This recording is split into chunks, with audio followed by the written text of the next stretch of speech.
JNU में कन्हैया खड़ा होता है, 20 मिनट का भाषण देता है। मैंने भाषण सुना, 20 मिनट में उसने हिंदुस्तान के खिलाफ एक शब्द नहीं कहा, एक शब्द नहीं कहा। उसको आप अरेस्ट करते हो।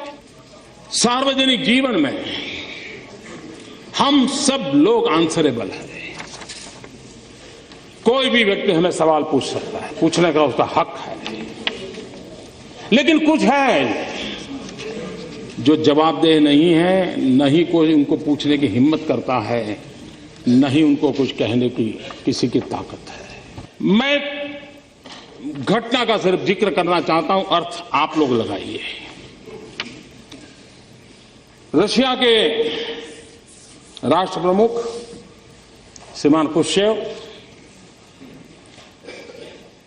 जब स्टालिन की मृत्यु हो गई,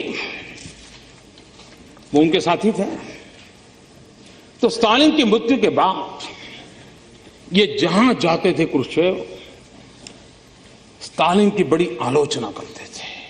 तो एक बार एक सभागृह में क्रुश्चेव अपनी बात बता रहे थे और स्टालिन को उन्होंने जम करके अपना ही पूर्व के नेता को उनकी मृत्यु के बाद बहुत कोसा। एक नौजवान खड़ा हो गया पीछे से, उसने कहा, मिस्टर क्रुश्चेव, मैं आपसे सवाल पूछना चाहता हूं। बोले, आप स्टालिन को इतनी गालियां दे रहे हो, इतना बदनाम कर रहे हो, उसके विरुद्ध जब वो जिंदा थे आप उनके साथ काम करते थे, तब आपने क्या किया? और कुछ पल के बाद क्रुश्चेव ने कहा, जिसने सवाल खड़ा किया है वो जरा खड़े हो जाओ। वो खड़े हो गए। उन्होंने कहा, तुम्हें जवाब मिल गया? तुम जो आज कर पा रहे हो, स्टालिन के जमाने में मैं चाहता था लेकिन नहीं कर पाता था। और इसलिए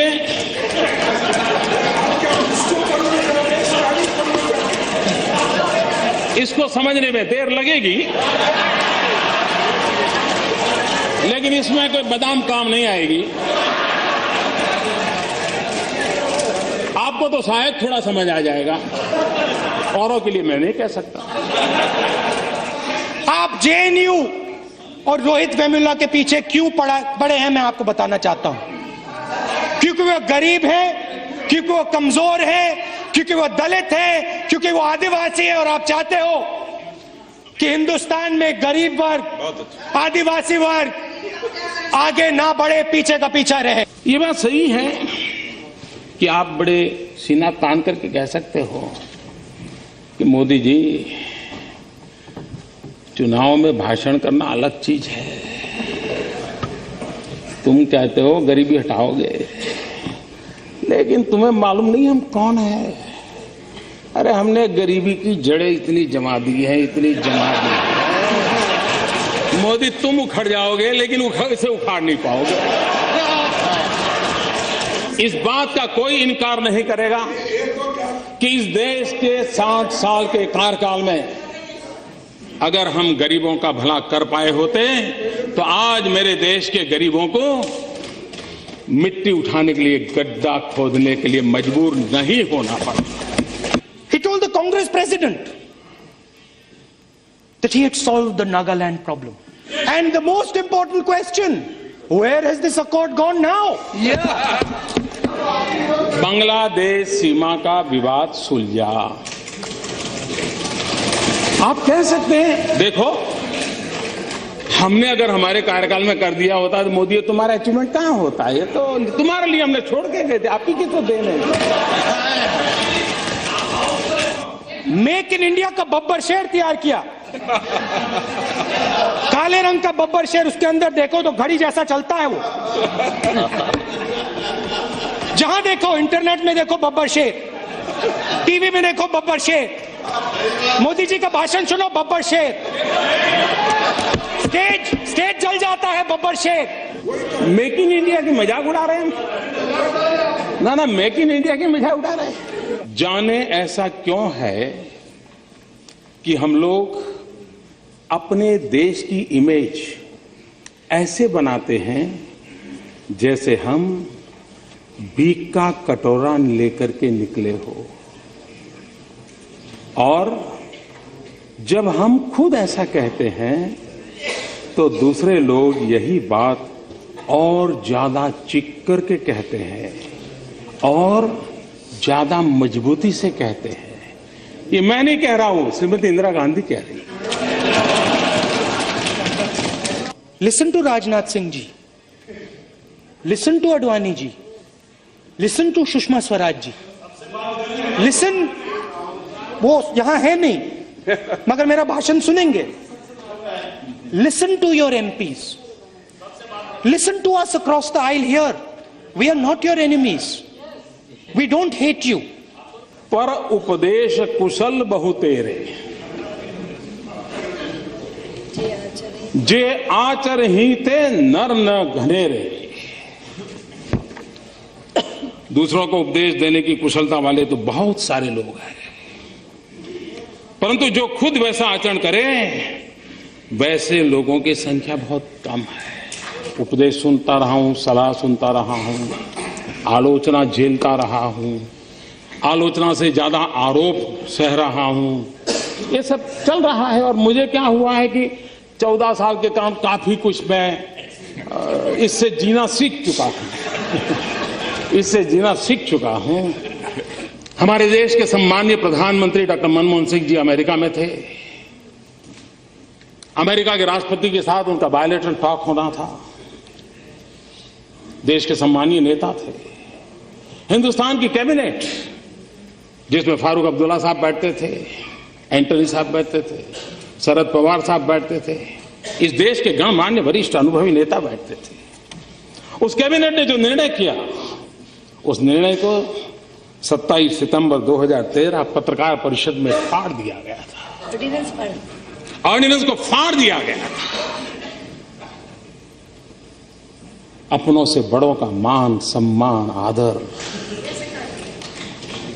मैं बहुत। प्रधानमंत्री यहां खड़े होते हैं, कहते हैं नारेगा जैसी बेकार योजना मैंने कभी नहीं देखी। नारेगा, मनरेगा, मनरेगा, महात्मा गांधी योजना, सावरकर योजना नहीं, महात्मा गांधी योजना। पहले नरेगा और फिर कुछ एक नया ज्ञान हुआ तो फिर वो मनरेगा हुआ। तो ये गरीबों की भलाई के लिए कुछ न कुछ योजनाएं लगातार चलती रही है। मैं जब कहता हूं कि हमारी विफलताओं का स्मारक है, इसका मतलब यही है कि गरीबी न होती तो इस नरेगा या मनरेगा की जरूरत नहीं होती।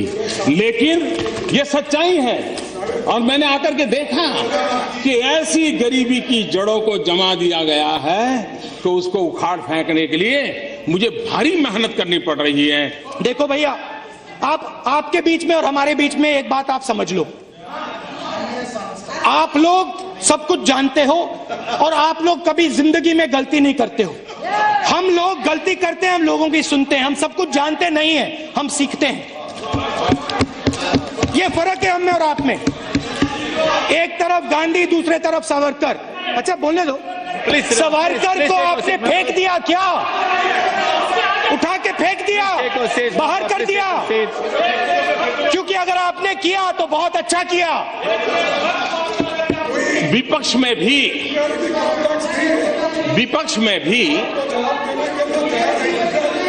में भी ऐसे होनहार सांसद है, ऐसे तेजस्वी सांसद है, और मैं मानता हूं उनको सुनना, उनके विचार अपने आप में एक बहुत बड़ी एसेट है। लेकिन अगर सदन चलेगा तो उनको बोलने का अवसर मिलेगा। अगर वो बोलेंगे तो बहुत उनकी जय जयकार होगी। तब हमारा क्या होगा, ये चिंता सता रही है। कुछ लोगों को उम्र तो बढ़ती है लेकिन समझ नहीं बढ़ती है, तो समझने में बड़ी देर लगती है। कुछ लोगों का ऐसा रहता है और इसलिए चीजें समझने में बड़ा समय जाता है। कुछ लोग तो समय बीतने के बाद भी चीजें समझ नहीं पाते। जैसे ही कोई खास काम आगे बढ़ता है 100 कारण बताए जाने लगते हैं कि ये काम क्यों नहीं करना चाहिए। मुझे लगता है कि एक मजबूत और ऊंची दीवार ने हम सबको चारों तरफ से घेर के रखा है। कितनी सटीक बात है। ये 1968 में इंदिरा गांधी ने कही थी। मोदी जी की फेयर एंड लवली योजना आई है। बोलने दो भाई, बोलने दो।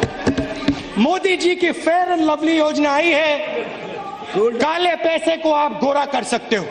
अरुण जेटली जी के पास जाइए, टैक्स दीजिए और अपने पैसे को सफेद कर दीजिए।